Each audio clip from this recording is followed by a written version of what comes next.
Bonjour tout le monde. Je dis on a fait bail différent. Donc, on apprend Madame Mwen quelques mots en créole pendant que nous record, OK? Pour nous si c'est apprendre bail, OK? Donc, go out in Haitian Creole is sorti. Can you say sorti? Sorti. Yeah, sorti. Okay. Now, if you want to say I want to go out, how would you say that? Mwen vle sorti. Okay. If you want to say I want to go out today. Mwen vle sorti Mm-hmm. jeudi. Okay, good job. Okay. Do you know how to say tomorrow? Mwen pa konen. Okay, so tomorrow will be demain. Mm. So can you say, I want to go out tomorrow? Mwen vle sorti demain. Okay, good. Okay, donc bébé, vous voulez sortir jeudi ou bien demain?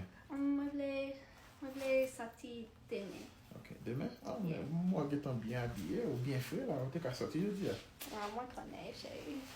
Yeah? Yeah. Ah, moi, bien fait. En tout cas, nous avons regardé si le cas mémoriser mon cerveau. Donc, prochaine vidéo, on a fait, hein, on a posé la question pour nous voir s'il songeait qui j'en pourrais dire sorti avec des mains. Okay? We'll see if you can remember them both next time we do a video, okay? Alright, that's it.